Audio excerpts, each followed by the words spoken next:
Pinedjem, the rise of a priest-king. In the late 11th century BCE, Egypt faced a time of fragmentation and uncertainty. The once great empire, united under powerful pharaohs, had begun to break apart. In the south, where Thebes was the spiritual heart of Egypt, a new figure emerged to guide the region through these tumultuous times. Pinedjem I, the High Priest of Amun. Pinedjem I was born into a lineage of power and religious authority. His father, Piankh, had also been High Priest of Amun, a role that had grown more political over time. The priesthood of Amun had become the true force behind the throne in Upper Egypt. By 1070 BCE, Pinedjem ascended to his father's position, inheriting not only religious authority, but also political control over southern Egypt. The weakening grip of the pharaohs of the 21st Dynasty allowed Pinedjem to act as the de facto ruler in the region, commanding the loyalty of Thebes and its surrounding territories. Consolidation of power. Pinedjem's rule from 1054 BCE was a blend of priestly wisdom and political savvy. As High Priest of Amun, he controlled immense wealth and influence. The cult of Amun was Egypt's most powerful religious institution, and Pinedjem used this to his advantage, ensuring his family's dominance over the south. He even adopted the trappings of kingship, wearing royal regalia and presenting himself as pharaoh in all but name.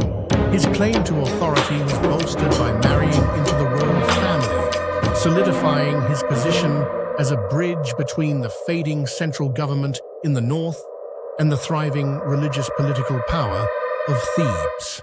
Despite the decentralized nature of Egypt during this time, Pinedjem managed to maintain a sense of order and continuity in his region.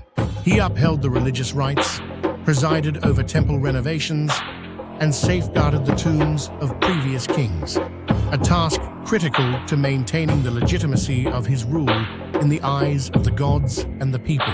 A legacy of religious and political duality, Pinedjem's reign represents a unique blend of religious devotion and political leadership. His ability to balance these dual roles allowed him to solidify his position and secure his family's influence over Thebes for generations. His son, Susenus, would become pharaoh in the north, further entwining the priestly and royal lines. What Pinedjem I achieved during his rule was not just the preservation of Theban independence, but the laying of the groundwork for a new kind of leadership in Egypt.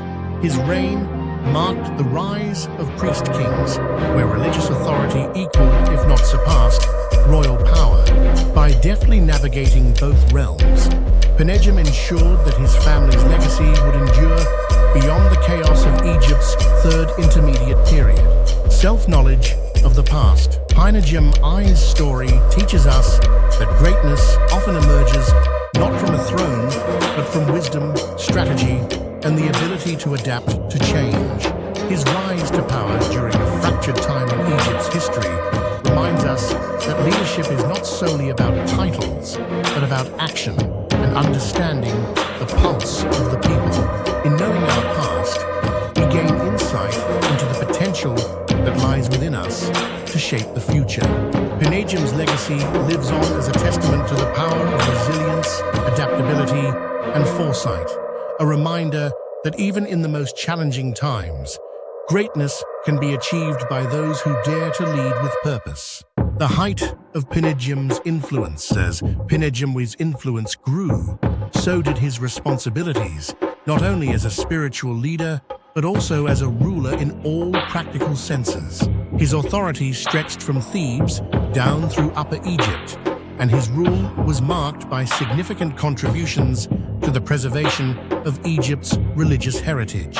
One of his most lasting achievements was the restoration of temples and monuments that had fallen into disrepair during previous periods of political instability. The Amun priesthood, under Pinedjem's leadership, became a central force in maintaining Egypt's spiritual and cultural continuity. He was acutely aware of the importance of Egypt's ancient religious traditions, especially in a time when pharaohs no longer commanded the same respect they once did.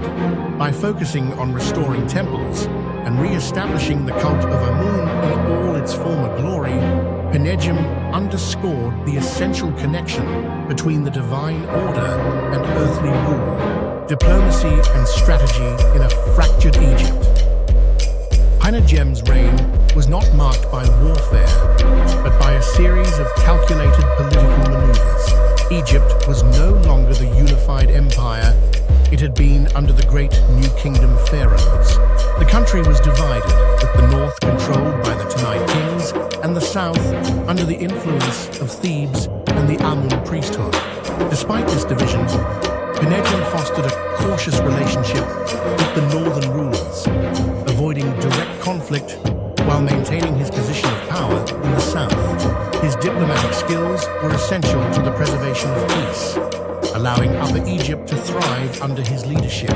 He controlled trade routes and maintained stability in the region, ensuring that Thebes remained a hub of economic and religious activity. By cultivating alliances rather than waging war, Pinedjem managed to extend his influence without the need for military conquest.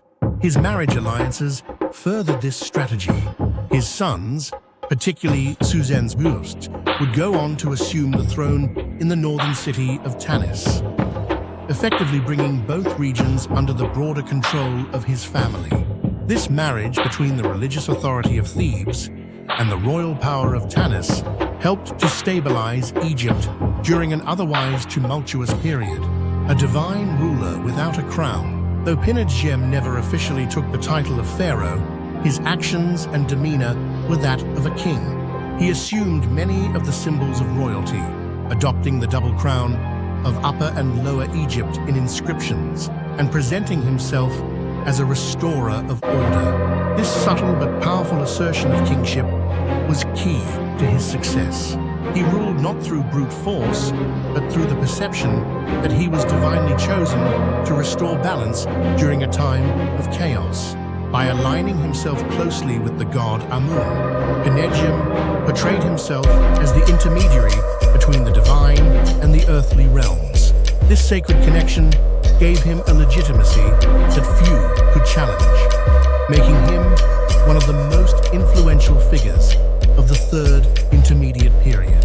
The enduring legacy of Pinedjem at Pinedjem I's reign set the stage for a new era in Egyptian history, where the lines between religious and political power became blurred. He navigated a complex landscape with wisdom and foresight, ensuring that Egypt's traditions were preserved even as the country itself changed dramatically. His legacy would be carried on by his sons, who continued to play crucial roles in both the north and south of Egypt.